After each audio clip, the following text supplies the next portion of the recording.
Nós estamos estudando nestas quartas-feiras o período chamado intertestamentário, ou seja, os 400 anos de intervalo entre o fim do Antigo Testamento e o início do Novo.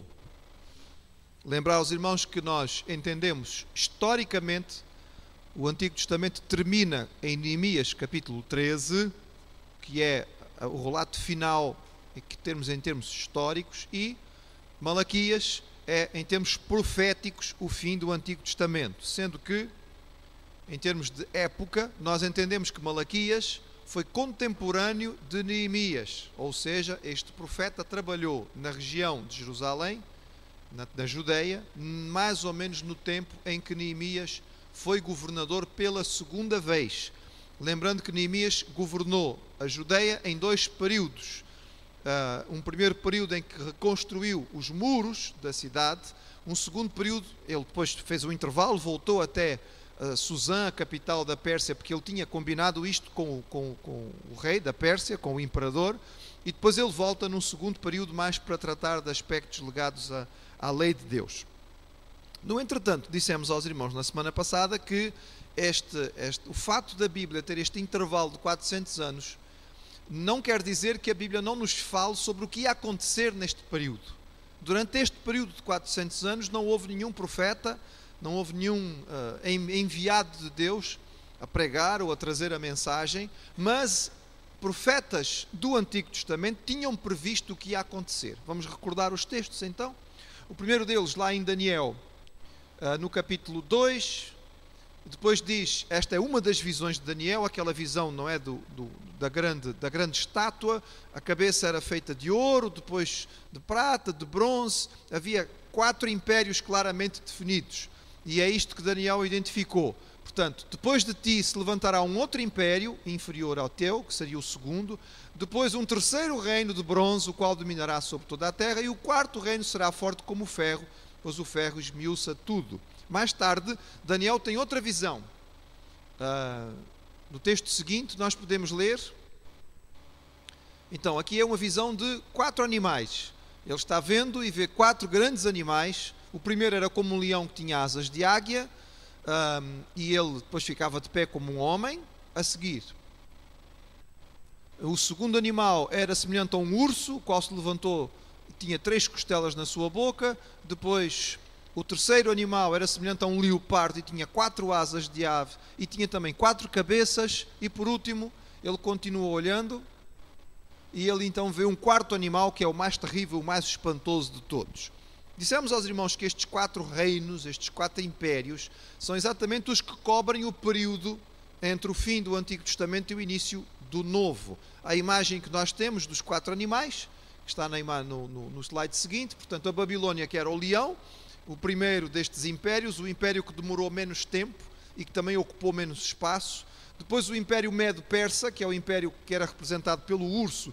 As 3 costelas eram os 3 grandes reinos que eram incorporados neste império inicialmente, que era a Babilônia, a Média e a Pérsia. Depois o leopardo, que é o império grego, que tem 4 cabeças, porque logo o imperador Alexandre morre e o seu reino é dividido pelos seus 4 generais. E por fim o último império, que era um animal extraordinariamente forte e poderoso, que é o mais forte de todos, que é o Império Romano, o mais duradouro de todos. Então, avançando, vamos recordar então, este é mais ou menos o trajeto, não é? Babilônia, Pérsia, Grécia e Roma. A seguir, o Império Babilônico foi o menor de todos, irmãos, apesar de que naquela altura ele se estendeu e foi um império profundamente rico. Lembramos de Nabucodonosor na semana passada, da Babilônia, que era uma cidade magnífica, extraordinária, caiu à mão dos persas e foi um império que durou pouco tempo, menos de 100 anos.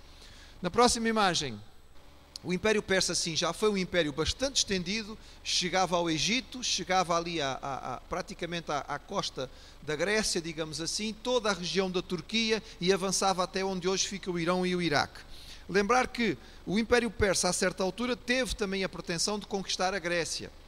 Não é? O imperador Xerxes tentou conquistar a Grécia. Biblicamente ele é também conhecido como Assuero, e nós o conhecemos mais como aquele que vai se casar com Ester.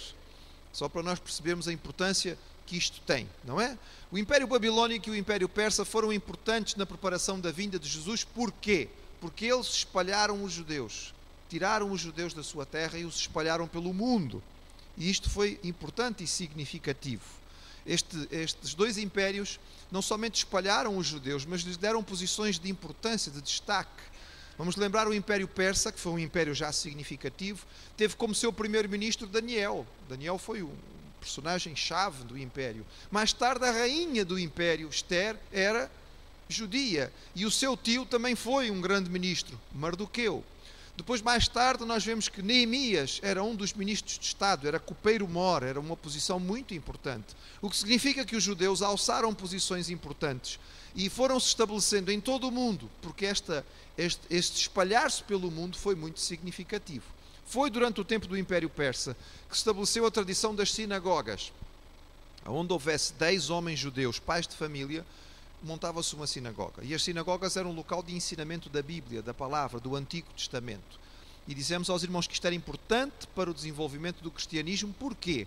Quando Jesus vem e o cristianismo começa a se espalhar, vai primeiro às sinagogas. E elas estão espalhadas pelo mundo inteiro, porque os babilônios e os persas já nos tinham feito, entre aspas, este favor. Imagem seguinte, só para os irmãos lembrarem, portanto, Xerxes, o grande imperador que tentou conquistar a Grécia, não conseguiu. A próxima. Perdeu então na batalha disso. Dario III é derrotado por Alexandre. A seguir, Alexandre o Grande, o iniciador do Império Grego.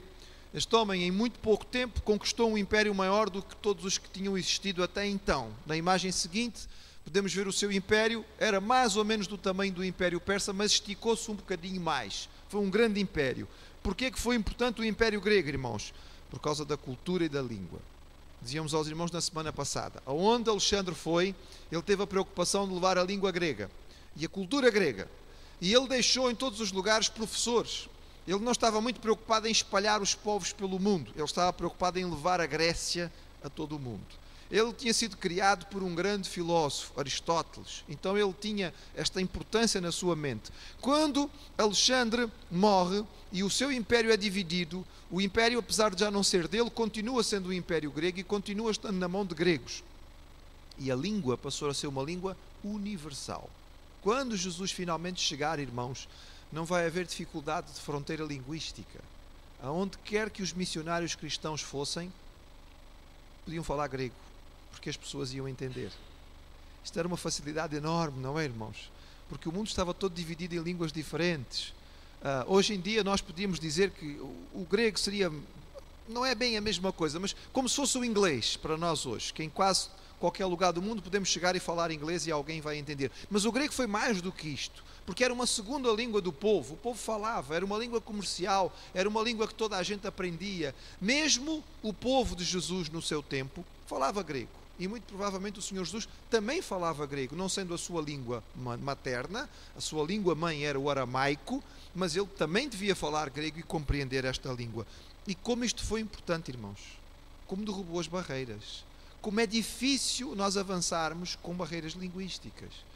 Se os irmãos forem, por exemplo, aos países africanos, os irmãos vão chegar a uns países africanos e vão perceber que há ali dezenas de dialetos. Se houver uma língua comum, não é? Talvez possamos chegar a Angola e falar português, e a grande maioria consegue nos entender.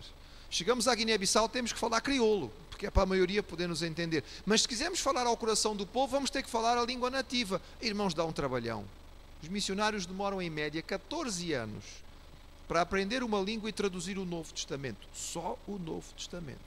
Já viram a lentidão com que o cristianismo ia crescer se isto fosse assim? Mas o mundo inteiro falava grego.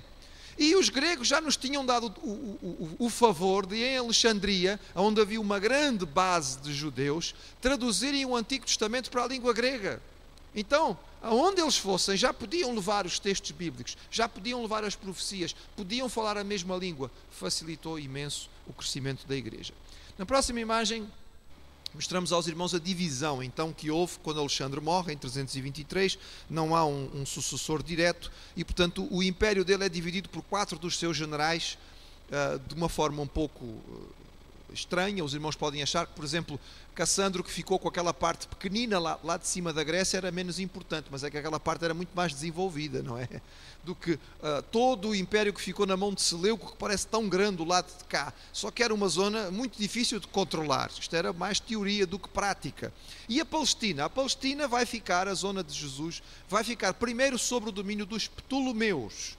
Então vejamos o que é que foi importante em relação aos Ptolomeus. A próxima imagem. A dominação dos Ptolomeus daquela região da Palestina dá-se mais ou menos entre o ano 323, que é a morte de Alexandre o Grande, e a perca do domínio da Palestina pelos Ptolomeus. Os Ptolomeus foram muito suaves no seu controle. Eles tinham um pulso leve no seu domínio.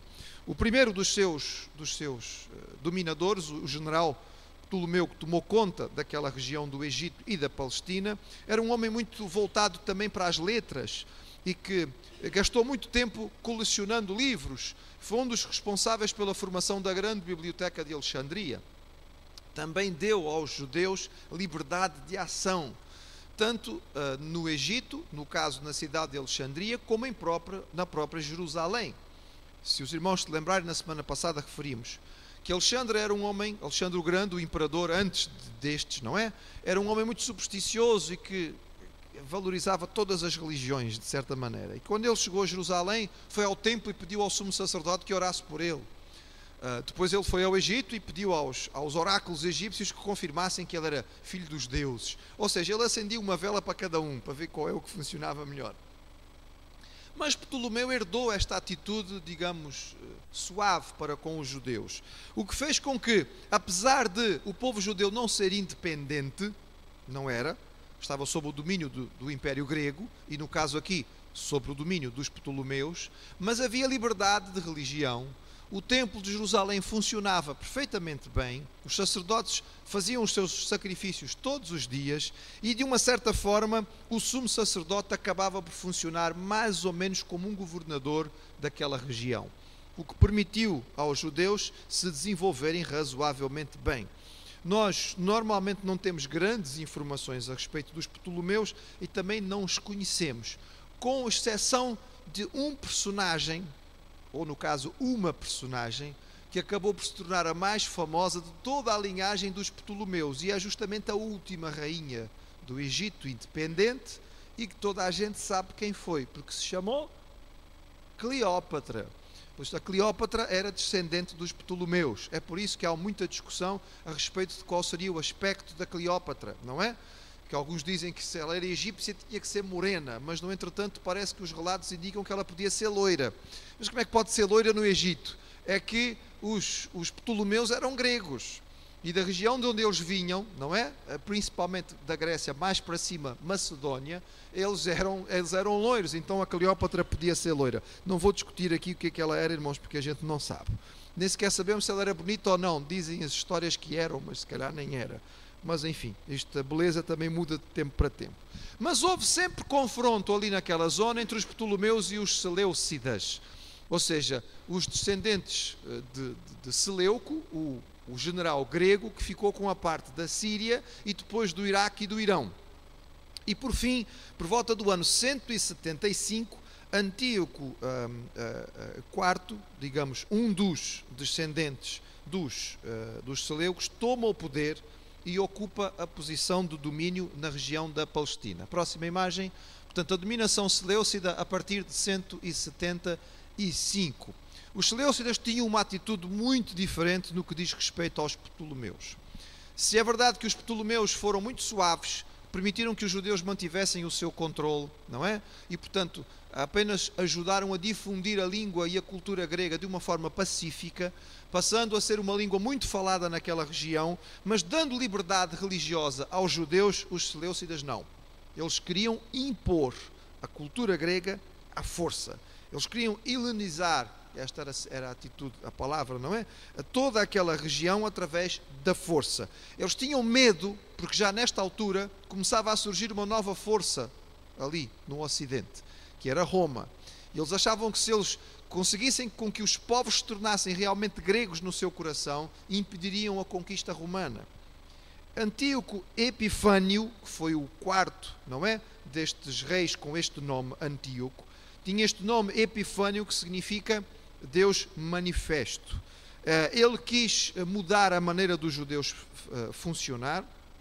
Ele começou a fazer uma série de proibições, queimou publicamente as Bíblias hebraicas, portanto, textos do Antigo Testamento que existia, proibiu a observação do sábado e a circuncisão.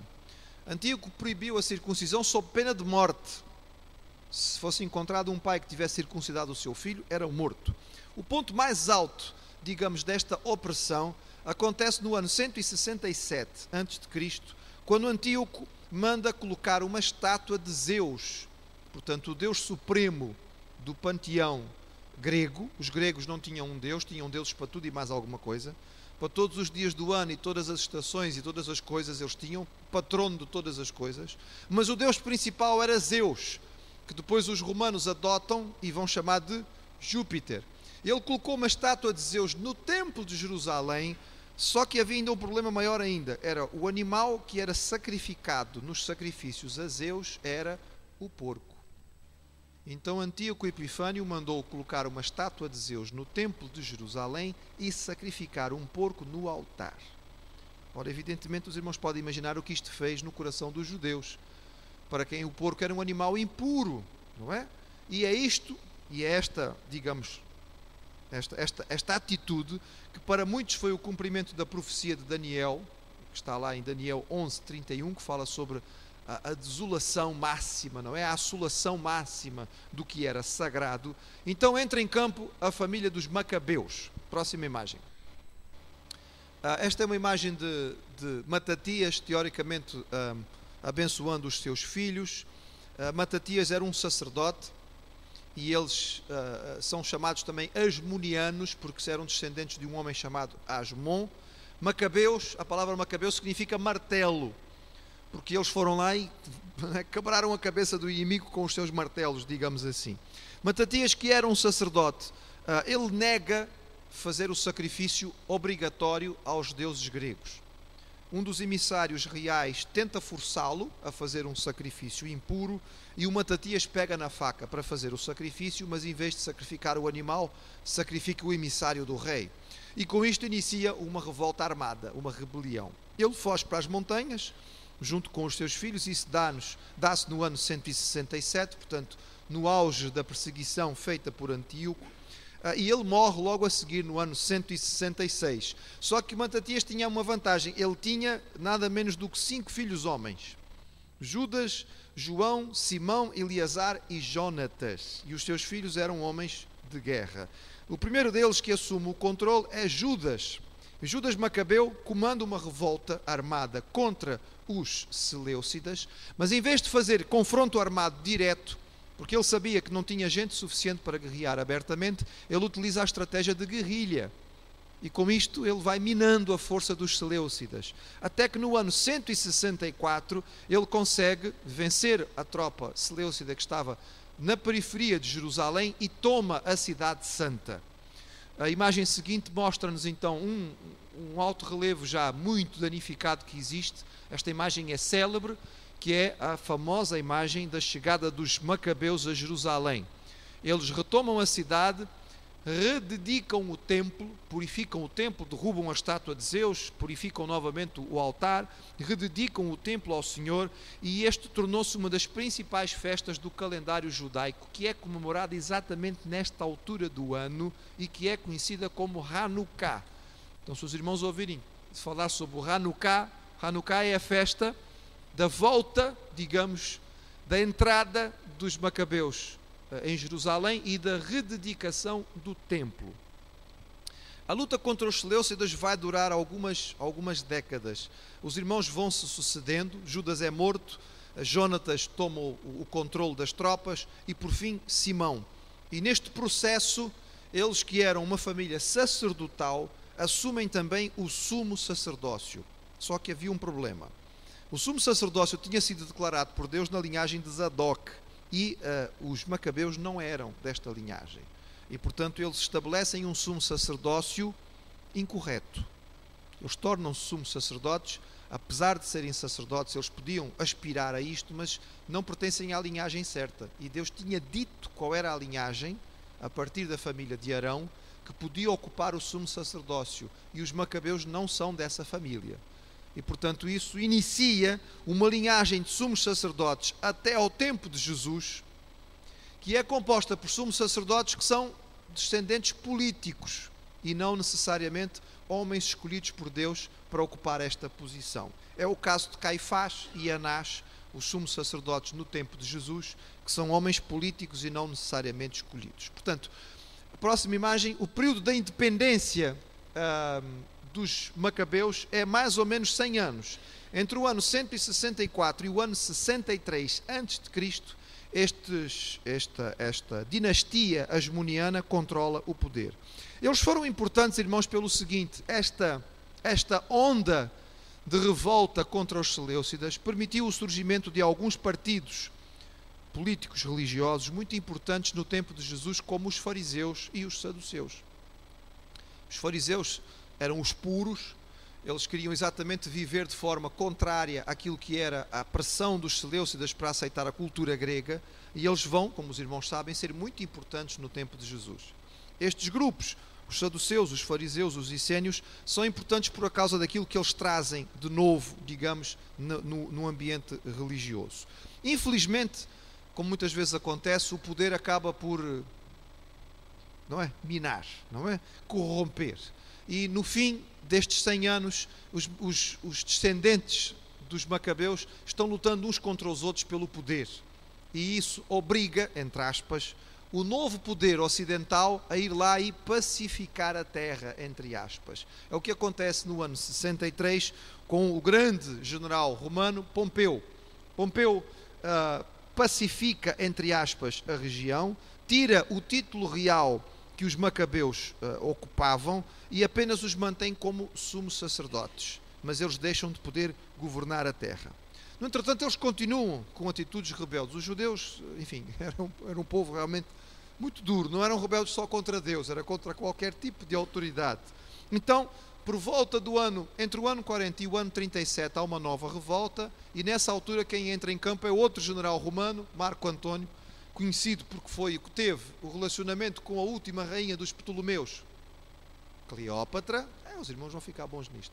O Marco Antônio vai lá e ele então põe uma tropa romana à disposição de um líder político local que parecia ter capacidade de controlar aquilo. E este indivíduo que tinha, enfim, bom relacionamento com os romanos, era de origem idumeia ou edomita e chamava-se Herodes. Herodes, então, com uma tropa romana sob suas ordens, toma a cidade de Jerusalém e torna-se o rei. Rei por conta dos romanos, evidentemente. Só para tentar fazer as coisas ficarem mais corretas, ele casa-se com a última descendente dos macabeus, que era Mariana. Só que o casamento não correu lá muito bem, porque depois, a certa altura, ele manda matá-la. Mas pronto, isso é um pormenor à parte, porque os irmãos sabem que o Herodes era um bocado complicado, não é? Então, o Herodes era idumeu, ele era edomita de origem, mas ele converte-se ao judaísmo, portanto ele torna-se judeu prosélito, praticante, e ele era visto muitas vezes no templo a fazer sacrifícios, etc. e tal. Ele era um homem muito influenciado pela cultura grega, mas ficou famoso pelas suas construções. Então, mostrar algumas coisas aos irmãos. Próxima imagem.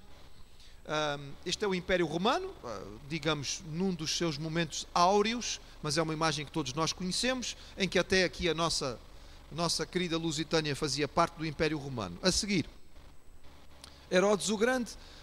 Não sei se os irmãos têm esta ideia. Normalmente a imagem que fazemos dele ele é apresentado, não é, como um personagem com uma cara muito má, etc. e tal.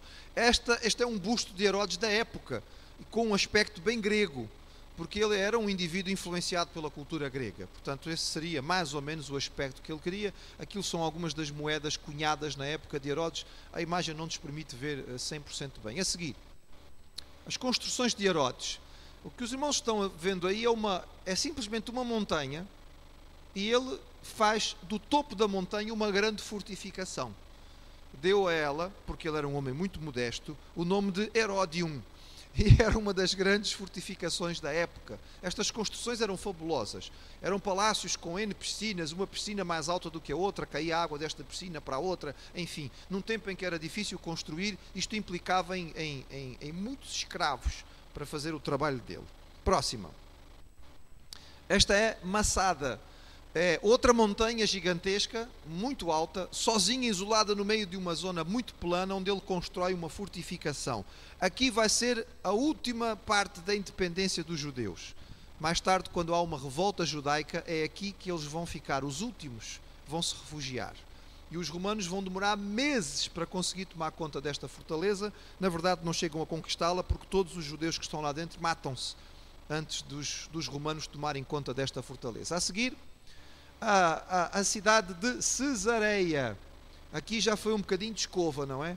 Ele mandou construir um porto artificial fabuloso, fantástico, que tornou-se famoso no mundo antigo, mas para agradar o César, que era o verdadeiro chefe da história, ele coloca o nome nesta nova cidade do imperador, e era Cesareia, lá na Galileia, que o Senhor Jesus provavelmente conheceu no seu tempo. E a mais importante de todas as suas construções, o templo. O que Herodes faz é pegar o pequeno templo que existia na época e transformá-lo num grande e magnífico templo. Este foi o templo que Jesus conheceu. Todas as profecias indicavam que o templo deveria estar construído e em funcionamento no tempo do Messias. Foi este o templo que Jesus conheceu, foi neste templo que Jesus andou. Foi este templo, com as suas pedras magníficas, que os discípulos de Jesus mencionaram. Senhor, olha que grandes pedras que aqui estão. E Jesus disse: não ficará pedra sobre pedra. A única parte deste templo magnífico que sobrou razoavelmente intacta, digamos assim, ou pelo menos a sua base, do tempo de Herodes, é aquela que forma aquilo que hoje se chama o Muro das Lamentações, não é?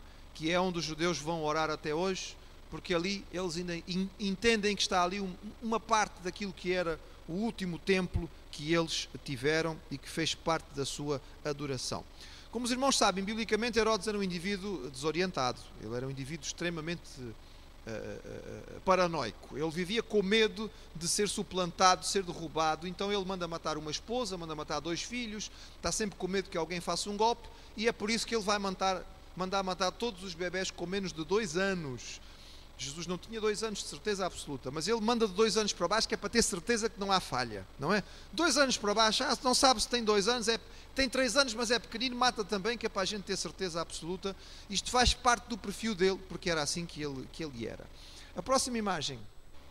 Os grupos então que sobraram desta época e que existiam no tempo de Jesus. Os fariseus, que eram um grupo essencialmente religioso, formado pelo povo, eram homens que tinham que ter uma formação, tinham que estudar, e que acabaram por ser importantes por difundir em todo o lado, de alguma maneira, o ensino da obediência da palavra de Deus. Os saduceus já eram um grupo muito mais político, apesar de serem também religiosos, estavam profundamente ligados à descendência dos macabeus e muito agarrados ao poder. É o caso de Caifás, é o caso de Anás, e eles controlavam o Sinédrio, que era o tribunal judaico onde Jesus foi julgado. A próxima. Os escribas, claro, importantíssimos, porque eles eram responsáveis por manter viva a palavra de Deus e manter, portanto, o texto bíblico sendo usado em todos os lugares diferentes. E a classe sacerdotal, que no tempo de Jesus era grande, acredita-se que haveria mais de 100.000 sacerdotes no tempo de Jesus, divididos em turmas, grupos, que cumpriam trabalho no templo de 15 em 15 dias. Havia a elite que ficava lá o tempo todo e os outros vinham só para fazer o serviço que tinham a fazer durante aquele pequeno tempo. Próxima. As sinagogas, a importância das sinagogas, que no tempo de Jesus estavam espalhadas por toda esta região, claro, onde Jesus usava para pregar e onde também o apóstolo Paulo depois vai usar para a pregação, e o grupo dos essênios, que foi um dos grupos importantes por manter viva a chama do messianismo, ou seja, a expectativa da vinda de um Messias. Se os irmãos virem a história dos macabeus, percebem porque é que no tempo de Jesus se esperava um Messias guerreiro. Porque a última vez que eles tinham sido oprimidos, tinha vindo um Messias guerreiro, não é? Tinha havido um líder militar, Judas Macabeu, que foi lá e, na base da espada, restabeleceu a paz. ou pelo menos alguma paz, ou alguma independência. E é isso que eles estão novamente à espera. E os essênios é parte daquilo que mantém esta chama viva. Mais uma? Para terminar então, irmãos, vamos guardar estas ideias. Primeiro, esta sucessão de impérios é fundamental para a diáspora judaica. Isto quer dizer o quê? A separação dos judeus. Os judeus espalhados pelo mundo inteiro. Porque ao se espalharem pelo mundo inteiro e formarem sinagogas, eles criaram a base daquilo que viria a ser a Igreja de Jesus.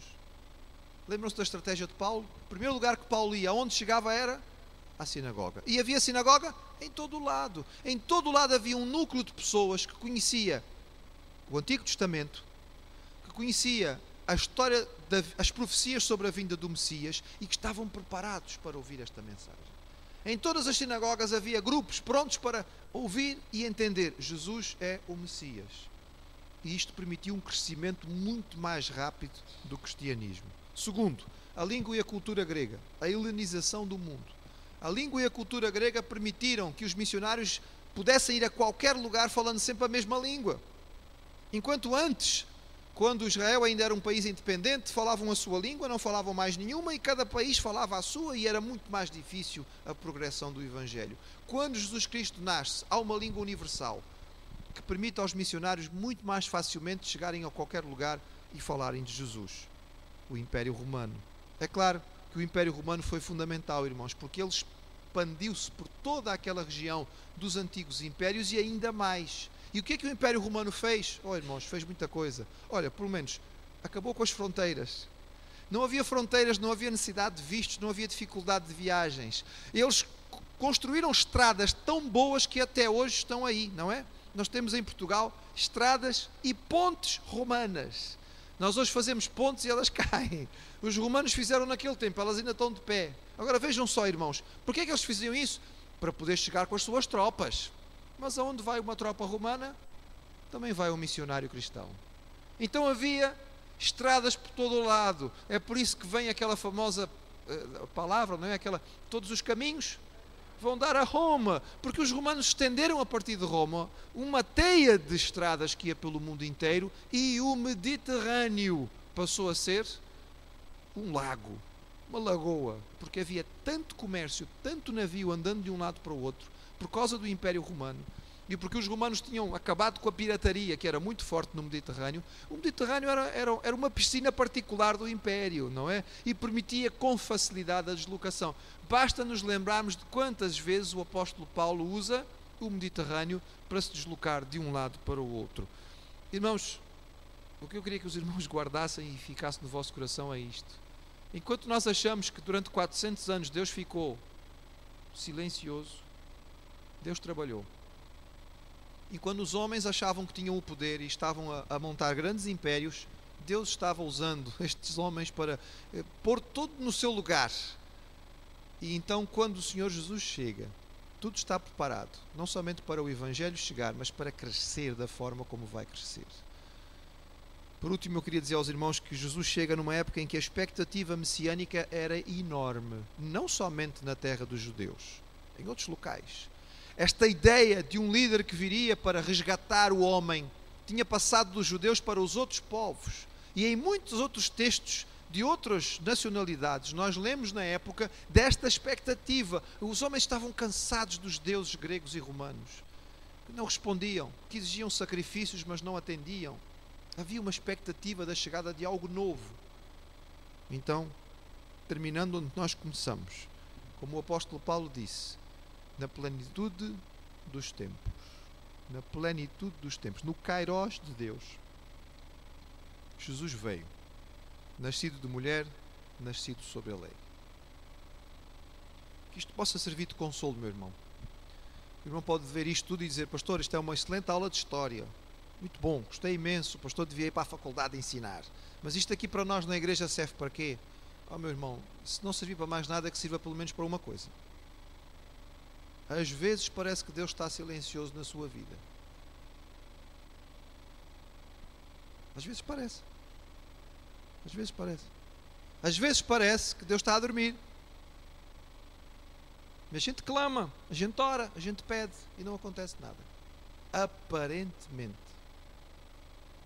Quantas gerações viveram em Israel neste tempo e oraram e pediram e clamaram e não viram nada? Ou pelo menos não foram capazes de ver o que Deus estava fazendo. E diante de todas aquelas mudanças políticas que iam acontecendo, não entendiam que Deus preparava o caminho para a chegada do Salvador. Nós adoramos um Deus cuja palavra diz, Ele não dorme, nem sequer tosqueneja, que às vezes a gente faz na igreja, não é? Às vezes a gente precisa, estamos cansados depois de um dia de trabalho, mas Deus não tosqueneja, irmãos, não dorme, não precisa. Ele está sempre alerta. E quando nós estamos a dormir, Ele pode estar a trabalhar para nós. Que esta lembrança possa estar em nossos corações, à medida que nós nos aproximamos de mais um Natal, no qual vamos lembrar, Deus preparou tudo para que no Natal Jesus pudesse chegar.